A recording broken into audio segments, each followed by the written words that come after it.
Voici la nouvelle Nissan Leaf de troisième génération. Dès 2010, la première génération s'est imposée comme l'un des véhicules électriques grand public les plus réussis, voire a lancé la tendance.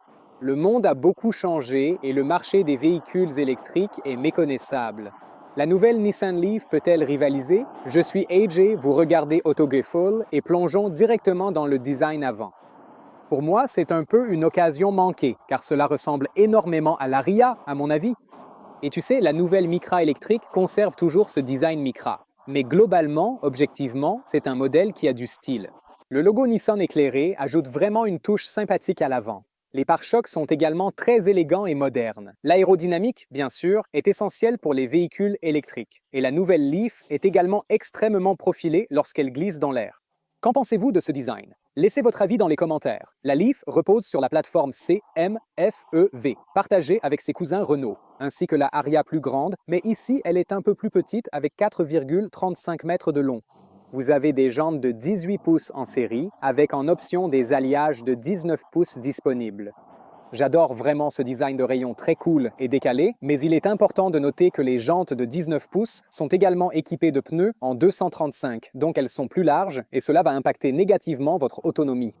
J'adore les poignées de porte encastrées et cette couleur bleu-vert. Ça a l'air vraiment cool et frappant avec ce toit noir contrastant.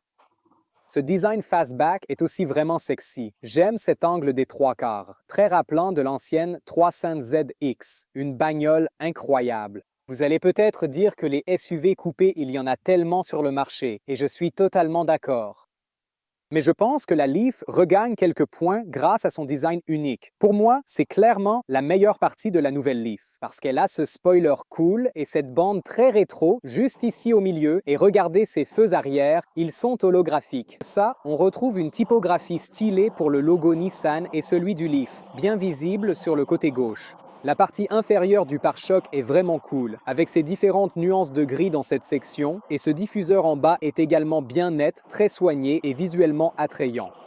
Parlons un peu des spécifications de la batterie et du moteur. Vous avez le choix entre deux options de batterie, soit une batterie de 52 ou 75 kWh net, avec une puissance de sortie de 177 ou 217 chevaux selon la version sélectionnée. La charge rapide, cependant, est de 105 kW pour la batterie plus petite et seulement de 150 kW pour la batterie plus grande, ce n'est pas énorme. La portée WLTP déclarée pour la grande batterie est un peu plus de 600 km, mais seulement si vous roulez vraiment lentement. Une estimation réaliste, si vous êtes sur l'autoroute, est d'environ 300 à 350 km. Maintenant, avec cette plateforme, c'est également uniquement une traction avant. C'est aussi intéressant que Nissan travaille non seulement sur un véhicule à charger, mais aussi sur un véhicule à réseau.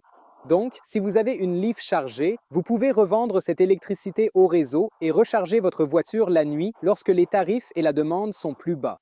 Assez intéressant. Voici la clé. Rien de vraiment spécial, rien de nouveau ici. Avec l'entrée sans clé, approchez la voiture, elle se déverrouille et la poignée sort. La poignée est très solide. Le son de fermeture est bon. Il y a un petit peu de mouvement ici, mais dans l'ensemble, la fermeture est vraiment agréable. Les matériaux à l'intérieur de la porte sont également doux et moelleux. J'aime bien l'aspect de ce tissu blanc. Ça pourrait être un peu délicat à entretenir. Ce matériau noir est aussi rembourré et ici, l'accoudoir est également très moelleux. Qu'est-ce que vous pensez de cette teinte bleu marine qui tend légèrement vers le violet? J'aime l'éclairage d'ambiance et c'est agréable de voir beaucoup de boutons pour la fenêtre et le contrôle du rétroviseur. Option de tissu et de couleur pour la garniture des sièges. Ce simili-cuir blanc a l'air vraiment joli, mais sera difficile à entretenir. Le système audio Bose en option sonne très bien. Si vous aimez la musique, je vous le conseille. Mais c'est sympa de voir qu'il y a des commandes automatiques pour les sièges. L'intérieur de la nouvelle Leaf est vraiment très agréable. Les matériaux et les couleurs que nous avons vus sur la porte se poursuivent sur le tableau de bord, bien que l'éclairage d'ambiance ne s'aligne pas parfaitement. Peu importe, ça ne me dérange pas. J'adore vraiment le tissu blanc doux et moelleux sur le dessus. Ce bleu marine est un peu plus rigide, mais ce n'est pas un souci pour moi. Il a cet effet terrasse sympa. En bas, vous avez une boîte à gants amortie. Pas de revêtement en feutre ou en caoutchouc par contre. Les écrans sont également très beaux et très vifs. Ce sont les modèles haut de gamme de 14,3 pouces, deux écrans de 14,3 chacun. J'apprécie aussi qu'ils ne dépassent pas vers le haut ou l'extérieur. La version de base est équipée de deux écrans de 12,3 pouces. Ma taille normale est de 1,73 m et voici ma position de conduite. Comme vous pouvez le voir, j'ai beaucoup d'espace pour la tête, principalement grâce au toit vitré fixe panoramique. C'est une astuce fréquemment utilisée par les constructeurs de véhicules électriques pour optimiser l'espace au niveau de la tête grâce à un toit panoramique tout en abaissant le centre de gravité. Celui-ci a bien sûr été traité pour l'isolation phonique et thermique et vous vous demandez peut-être, Agi, y a-t-il un rideau? Comment est-ce que j'assombris ça quand il fait soleil dehors? Eh bien, comme vous pouvez le voir, cela possède une technologie chromatique numérique, avec laquelle vous pouvez rendre le verre lui-même opaque ou le rendre transparent, et ça fonctionne très rapidement. Ils ont même intégré le lettrage Leaf, ce qui ajoute une touche distinctive à l'ensemble. Rien de nouveau, mais c'est sympa de voir que cette technologie est dans le segment du marché de masse. Vous avez un volant à 2 branches avec un tas de boutons, donc c'est bon à voir. Du côté droit, bien sûr, vous avez votre commande d'activation vocale. Vous avez des boutons ici pour naviguer à travers les différents menus. Sur l'écran principal, nous allons jeter un œil à ça. Et regardez ce rouleau sympa, il est un peu de travers. Il est en diagonale, mais c'est pratique car il s'adapte parfaitement à votre mouvement naturel. Une excellente façon de naviguer à travers les menus. Et bien sûr, des palettes au volant changent le mode de freinage régénératif. Sur le côté gauche, vous avez les commandes pour vos systèmes d'assistance. Donc ça, c'est pour le ProPilot Assist et on va le tester quand on sera sur la route. Mais c'est vraiment pratique d'avoir un limiteur de vitesse que j'utilise fréquemment en ville. Et bien sûr, le deuxième écran de 14,3 pouces est vraiment agréable et grand, il est fluide, il y a un peu de bordure, mais il semble plus harmonieusement connecté à l'écran principal de l'infodivertissement. Vous avez différentes options pour ce que vous voulez voir. Vous pouvez avoir vos informations de charge. Un écran d'accueil général qui affiche la puissance et l'autonomie. Ou vous pouvez aussi voir votre ProPilot Assist. Vous pouvez voir ce que la voiture perçoit. Vous pouvez voir toutes les différentes options disponibles. On verra ça en conduisant la voiture. Et il y a aussi un affichage tête haute. Même si vous n'avez pas de bouton, vous avez au moins un menu dédié capacitif. Pour le contrôle climatique. Pas le top, mais il est toujours présent. Il est rétroéclairé, lumineux, et on peut facilement activer le contrôle climatique ici. Vous pouvez activer le chauffage ici. Pas le top, mais pas le pire non plus. Et cette petite étagère sympa ici rend facile de poser votre paume pendant que vous utilisez ces commandes en conduisant. C'est ici que vous choisissez votre mode. Stationnement, marche arrière, point mort, conduite. Il n'y a pas de levier de vitesse. Vous avez ces gros boutons bien visibles. Et de ce côté, vous avez le mode de conduite et bien sûr le mode à une pédale, le e-pédale. Rangement pratique dans la console centrale, porte-gobelet, ports USB-C inclus, un chargeur de téléphone inductif sans refroidissement et sous l'accoudoir rembourré, un petit compartiment de rangement pratique. La Leaf est équipée d'Android Automotive avec Google intégré, ce qui vous permet d'accéder automatiquement à toutes vos applications Google habituelles. Bien sûr, Google Maps est le système de navigation principal, mais il a été connecté au ProPilot et à l'infrastructure générale de Nissan. Donc, ce que vous obtenez, par exemple, c'est l'emplacement des bornes de recharge. Il préconditionne également la batterie pour qu'à l'arrivée ou au prochain point de recharge, elle soit à la température idéale pour une charge optimale et efficace. Des choses comme ça, encore une fois, ce n'est pas une technologie révolutionnaire, mais c'est bien de voir que cela a été intégré de manière très fluide dans le système d'exploitation. Et bien sûr, vous avez Google Assistant, alors disons « Guide-moi jusqu'à Heidelberg en Allemagne ». Itinéraire vers Heidelberg en cours. Voici combien de temps il me faudrait pour rentrer chez moi. 9h30, plusieurs recharges nécessaires, et ça me dira où je dois m'arrêter pour ces recharges. Ça sait déjà et préconditionne la batterie, puis me dit combien de temps je dois rester pour recharger. Quand j'arrive à cet endroit de recharge, s'il est déjà occupé, ça me redirige immédiatement vers une autre station de recharge où une place est libre et prête à être utilisée rapidement. Assez intelligent, ça te donne vraiment confiance pour entreprendre des longs trajets en voiture. Animation vraiment fluide et ultra réactive. L'écran principal propose des widgets pratiques pour gérer ta musique, la carte, ainsi que l'autonomie et l'état de la batterie, le tout en un seul coup d'œil, ce qui est très pratique. Quand tu es en train de charger, tu as plusieurs options pour te divertir, comme des jeux vidéo par exemple, c'est vraiment sympa.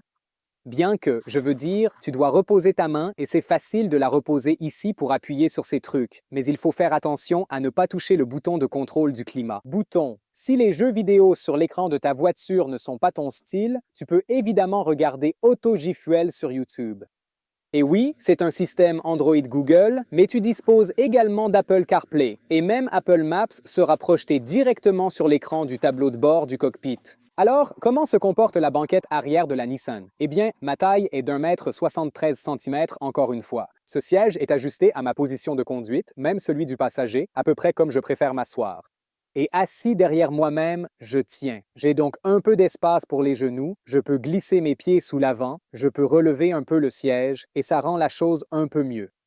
L'espace pour la tête est également tout juste suffisant, mais si vous mesurez 6 pieds comme Thomas, vous n'allez vraiment pas tenir ici, pour être totalement honnête. Et malheureusement, le toit panoramique ne s'étend pas derrière ma tête, contrairement à ce qu'on trouve dans la Polestar par exemple, donc je n'en profite pas vraiment et l'espace disponible est vraiment très limité et assez serré. Les portes, par contre, sont plutôt agréables. On trouve un rembourrage pour l'accoudoir et ce tissu blanc se prolonge également ici, même s'il n'y a pas d'éclairage d'ambiance sur les portes arrière, ce qui est un peu dommage. Des bouches d'aération, des ports USB-C et même des petites poches pratiques habilement intégrées ici dans les sièges, bien pensées.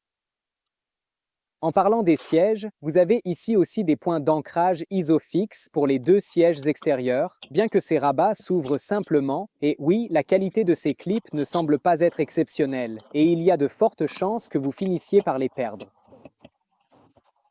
Mais pour compenser, vous bénéficiez d'un accoudoir central confortable et moelleux avec des porte-gobelets pratiques, et comme il s'agit d'un véhicule électrique, il n'y a pas de tunnel de transmission centrale, ce qui offre un plancher entièrement plat, et cette console de climatisation n'empiète pas du tout sur l'espace pour mes jambes.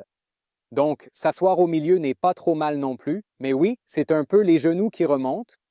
Ce n'est pas très moelleux, donc je n'ai pas trop de soutien sous les cuisses non plus. On a une porte de coffre électronique en option, comme celle que nous avons ici. Et à l'intérieur, vous disposez d'une capacité de chargement de 437 litres. Mais concrètement, à quoi est-ce que ça correspond en vrai? Eh bien, vous pouvez voir que nous avons 3 valises cabines qui rentrent très bien à l'intérieur. Et si je devais les sortir pour vous, vous pouvez voir qu'en fait, vous pouvez aussi relever ce couvercle pour avoir 2 sections distinctes. Vous pouvez l'utiliser, par exemple, pour garder des courses d'un côté et d'autres articles de l'autre, afin qu'ils ne roulent pas et ne s'écrasent pas les uns contre les autres. Vous pouvez aussi abaisser complètement le plancher comme ça, ce qui vous offre davantage de volume. Il y a également des rangements pratiques, et j'apprécie particulièrement les lumières, ainsi que la sangle, qui ajoutent une touche pratique à l'ensemble. Mais je n'aime pas le fait qu'il n'y ait aucun moyen de rabattre les sièges directement depuis l'arrière. Je suis obligé de passer par les côtés. Et cette poignée est un peu difficile à manipuler, puis le siège s'abaisse très rapidement. Il faut vraiment faire attention à ne pas se coincer les doigts. Et puis de ce côté également, si je devais faire ça, enlevons ces bouteilles qui gênent le passage. Et maintenant, vous voyez qu'il y a une grande, vaste zone de chargement plate. Y a-t-il un coffre avant? Eh bien, comme vous l'avez deviné, non, il n'y en a pas. Très bien. Maintenant, voyons comment la Leaf se comporte réellement sur la route. Nous démarrons en plein cœur de la ville, ici dans la magnifique et animée Copenhague. Et la ville est définitivement l'habitat naturel idéal pour la Leaf. Oui, ce n'est pas la Micra, mais bien une voiture familiale. Nous allons donc la tester sur l'autoroute pour observer comment elle se comporte dans ces conditions. Mais en ville, j'aime bien avoir le limiteur de vitesse activé, donc je l'ai réglé ici. Le système de caméra reconnaît que la limitation de vitesse est actuellement à 50, donc je peux aussi le configurer en conséquence. C'est donc bien d'avoir ce petit filet de sécurité en plus qui te rappelle la limitation de vitesse pour ne pas se prendre une amende. Si je maintiens la palette de changement de vitesse sur le volant enfoncé, alors le mode de récupération se règle automatiquement. Et maintenant, la voiture surveille en permanence la navigation ainsi que les véhicules autour de moi afin de garantir qu'elle gère le freinage régénératif de manière entièrement autonome, optimale et fluide. Donc, si j'approche d'un rond-point ou quelque chose comme ça et que je relâche la pédale, pas vraiment une pédale d'accélération, la pédale d'accélérateur, alors elle commencera à freiner davantage automatiquement. Ou s'il y a une voiture devant, elle commencera aussi à me freiner. Donc, ce n'est pas simplement un réglage unique qui freine à un niveau spécifique quoi qu'il arrive. En réalité, le système surveille en permanence différents paramètres et choisira ainsi le mode de freinage régénératif le plus adapté et confortable pour toi. C'est un système vraiment génial et très impressionnant. C'est extrêmement calme ici. L'isolation phonique à 50 km/h en ville est vraiment bien conçue. Je n'entends pas le bruit des pneus, je n'entends pas le vent dehors, je n'entends aucun trafic ou les bruits de construction venant de l'extérieur. Donc, l'isolation phonique à ces vitesses est vraiment très efficace. Le réglage de la suspension est vraiment très agréable. Les nids de poules et les ornières ne se ressentent presque pas dans l'habitacle. Les sièges sont également assez confortables. Vous avez une bonne capacité d'ajustement. Mais ouais, je trouve qu'ils ne sont pas excessivement larges, ce qui est bien. Je recommanderais donc si vous avez l'occasion de faire un essai plus long, de voir comment ça vous semble personnellement à vous aussi. La visibilité à l'avant est bonne, la visibilité sur les côtés est également assez bonne. La visibilité à l'arrière n'est pas excellente, et c'est quelque chose que l'on pouvait facilement anticiper en raison de cette ligne de toit en coupé. De nombreux autres véhicules électriques avec cette silhouette de SUV coupée souffrent également d'une visibilité assez limitée à l'arrière, ce qui est un point commun à ce type de design. Comment se comporte la Nissan Leaf sur l'autoroute? Tout d'abord, intéressons-nous au système d'assistance ProPilot avec Navlink. De beaux mots, mais en gros, ce qu'il fait, c'est que si je l'active ici dans le menu et que je règle la vitesse, le système me maintiendra automatiquement dans la voie, me gardera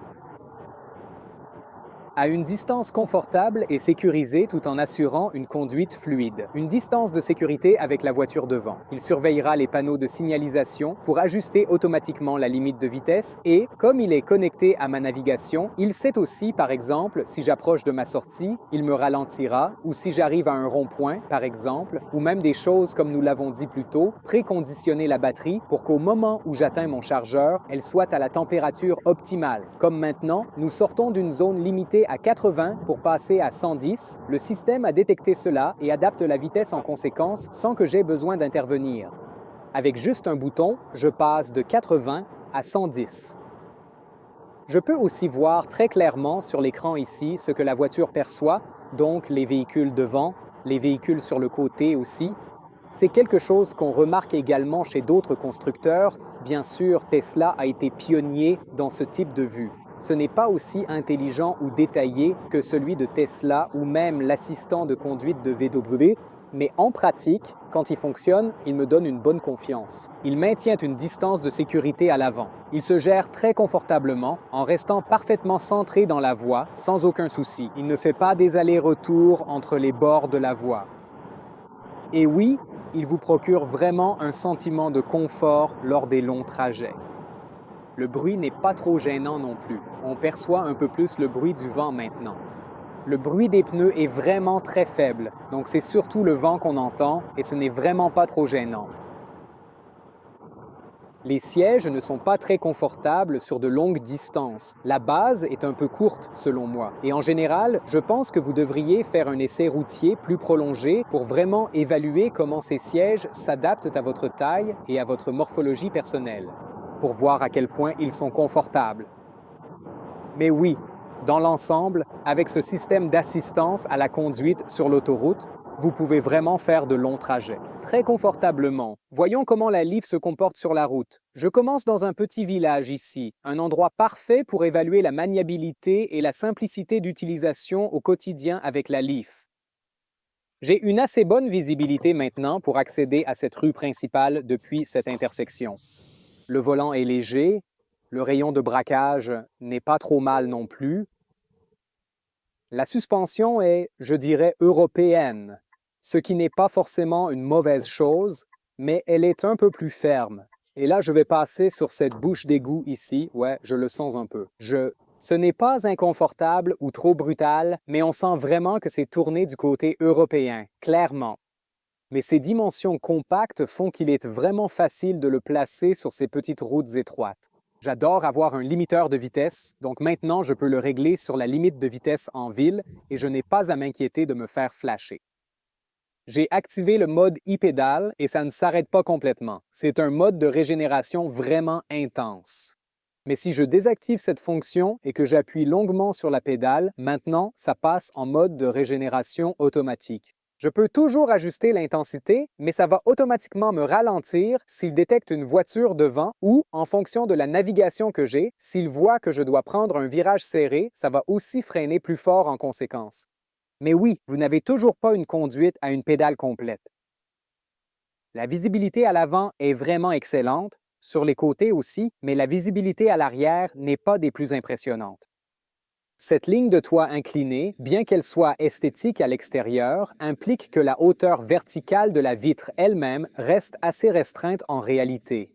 Des éléments fréquents dans d'autres SUV coupés électriques. Passons à des routes plus sinueuses. Si j'appuie à fond. Traction avant, 217 chevaux, électrique, donc un couple instantané.